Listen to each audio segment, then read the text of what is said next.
Hi, Ms. Clark. My name is Alan Lime. I'm a social worker at the Family Health Centre. Dr. Seal asked me if I would spend some time with you today. I'm really glad that you're here. I'm just curious as to why he would send you to me.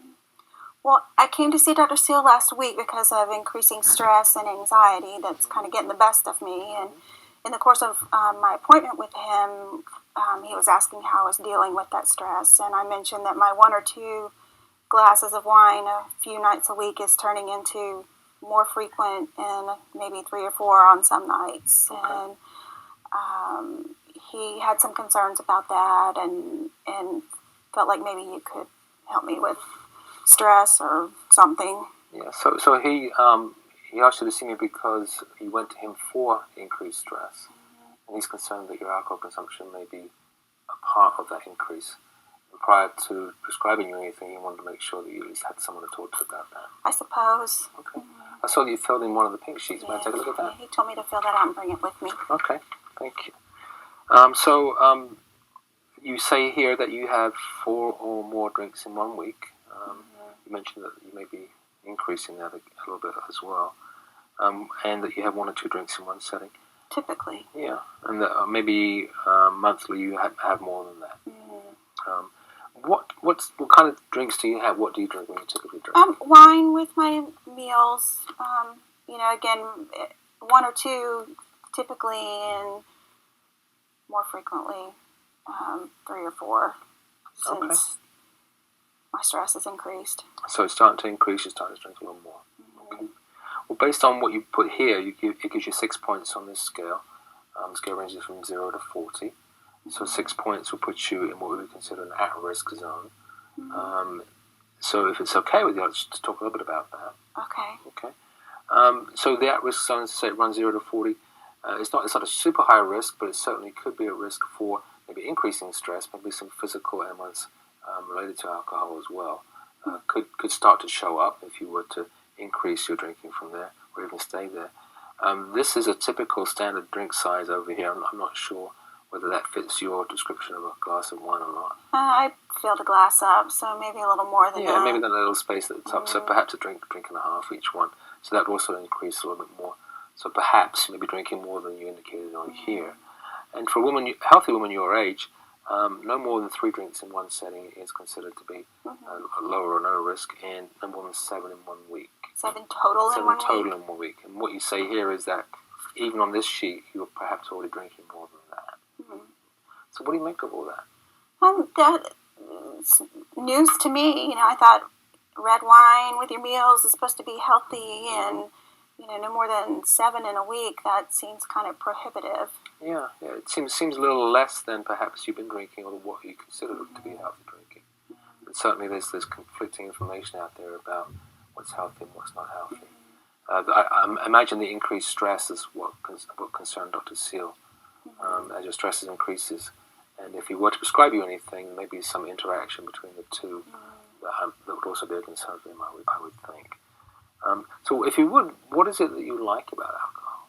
Well, it does, at least in the moment, temporarily reduce my stress. And I, like a good glass of wine. I don't drink the cheap stuff. I like the expensive. Right. So you like the taste of it, and it does help to lower the stress, even if it's just for that time you're drinking. What are the not so good things about alcohol for you? Well, the nights that maybe I have a couple more glasses than I should, I wake up feeling kind of yuck. And, of course, part of my stress is finances, and I mentioned I like the good stuff, and so if I'm drinking more, then I'm increasing my financial burden.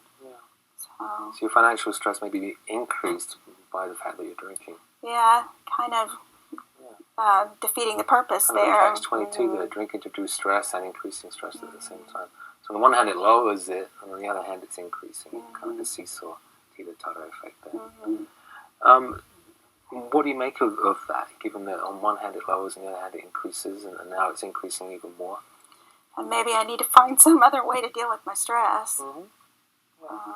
I imagine you've had some thoughts of that. What have you thought of trying? Well, I've exercised in the past, and that helps. Right now, my schedule is kind of out of whack, and I just really don't know what to do. That's why I came to see Dr. Seal. I thought maybe he could prescribe me something that would help me when I'm feeling overwhelmed. And he may be able to. I'm not saying that he cannot. I'm just imagine that he's concerned that if you continue to drink on the level that you are drinking, whatever he prescribes you, there may be an interaction with it too. I imagine that's his concern. I'm not completely sure. So you've had some success in the past with changing behaviours, and if you were to decide to make any changes here, it sounds like you could draw upon that to make those changes. How important would it be for you on a scale of 0 through 10? I have a little kind of visual here of that. If 0 is not important, 10 is very important, to do something about your drinking right now. Well, I mean, if it means that it's increasing my stress or he's not going to prescribe me anything because of my drinking, then it's fairly important, maybe about a 7. That's pretty up there. Why did you choose a 7, not a 5 or 4? Well, again, I've got to get things under control. My kids are dependent on me, and I've got to go to work to help ease this financial stress, and so, all those responsibilities. So there's a lot riding on your decision here on what to do with this. What, if anything, will bring it up to an 8 or 9 on that scale?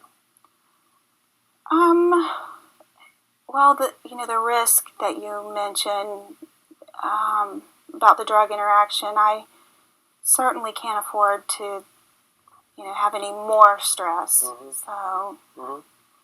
Yeah. So you choose to lower your stress rather than increase it, and if lowering your drinking would have that effect, that's something you'd be willing to do. How confident are you that you could do something about your drinking? I'm pretty confident. Probably about a 7 or an 8. Okay, so it's pretty high up there again. And what if anything would you choose to do? Would it be to cut down? Would it be to quit? I'm just curious about that. Like I said, I like a good glass of wine. I don't want to quit altogether. I'd be willing to try cutting back. But if Dr. Seal would agree to prescribe me something for the anxiety, and it meant that I had to not drink at all, I'd be willing to do that at least for a period of time. So you'd be willing to stop altogether? That's what was indicated by the physician. Okay. So based on that, how ready are you to do anything right now? Whether it's to cut back, whether it's to quit? Well, again, if I can get something to help me manage, if maybe I can find some other way to deal with the stress, then I'd be pretty ready.